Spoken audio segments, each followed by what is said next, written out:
Pandora's Vase, a retelling by Karai Meister, illustrated by McLean Kendry.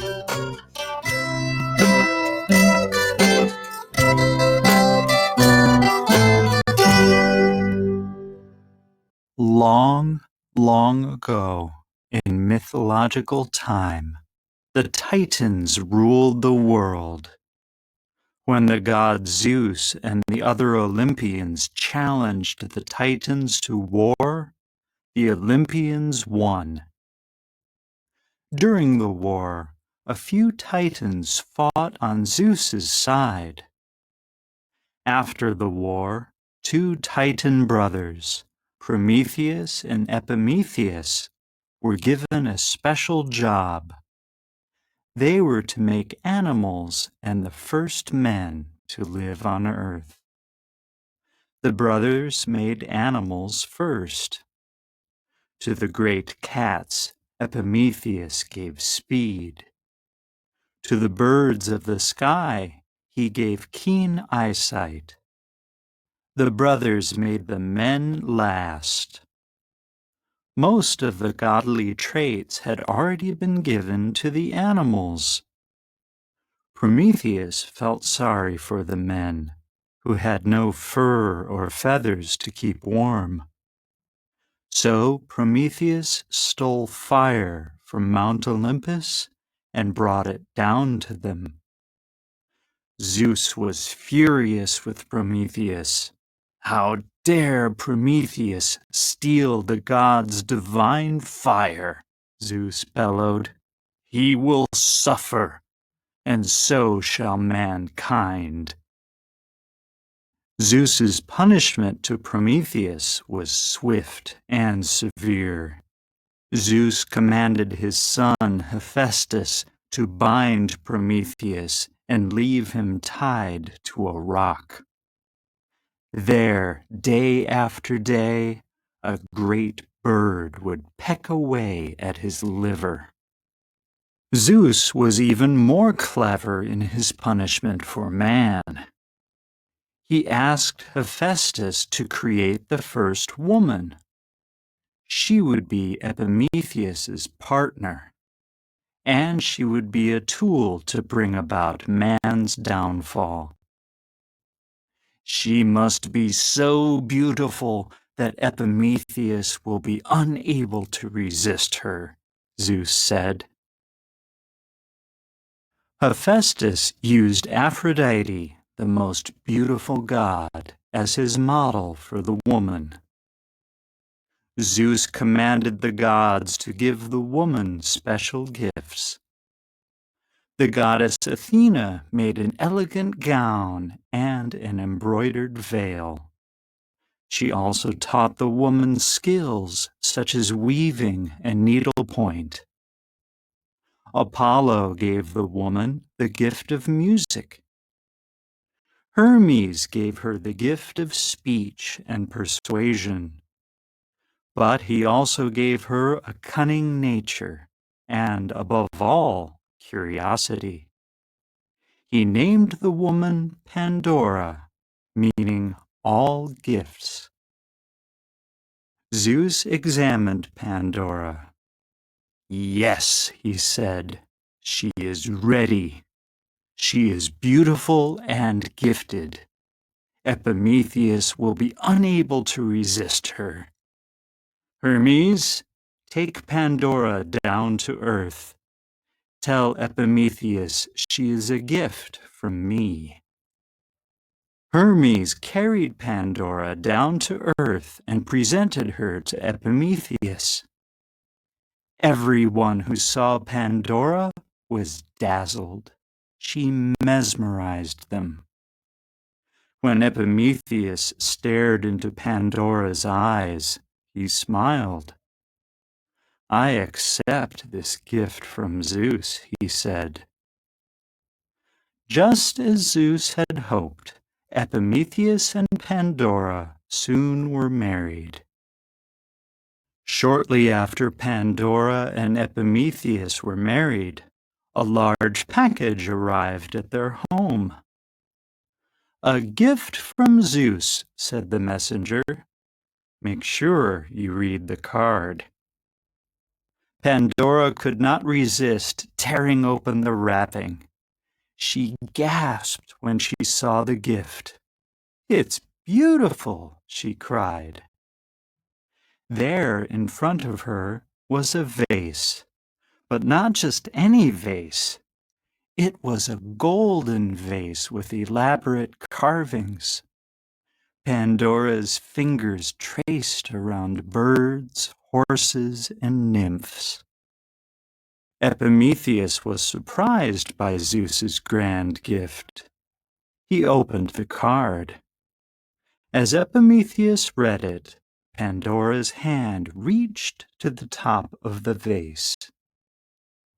"Wait!" screamed Epimetheus as he grabbed his wife's hand. "Don't open the lid!" "Why not?" she asked. "Zeus has commanded it," he said. Epimetheus looked at his wife. She was staring at the vase. "Pandora," he said, "we must never open this vase." Pandora looked at her husband. "Never," he repeated. She ran out the door and down to the river.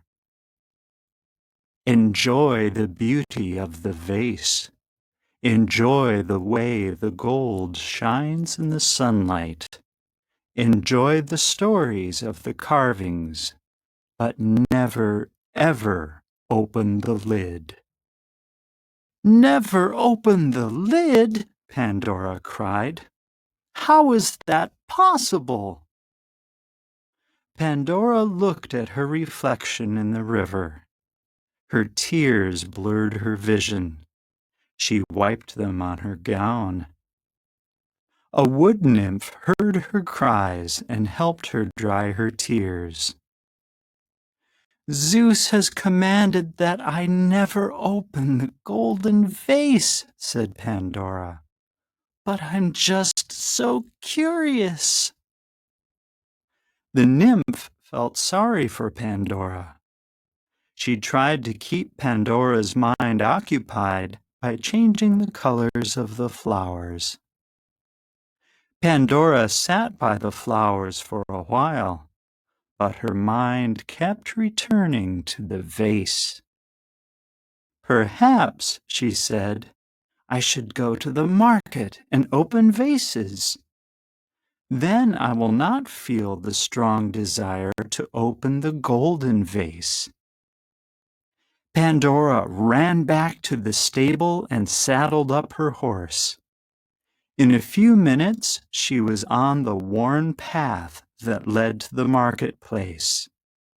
It was not long before she found the vase merchant. The vases were lined up in rows, from smallest to tallest.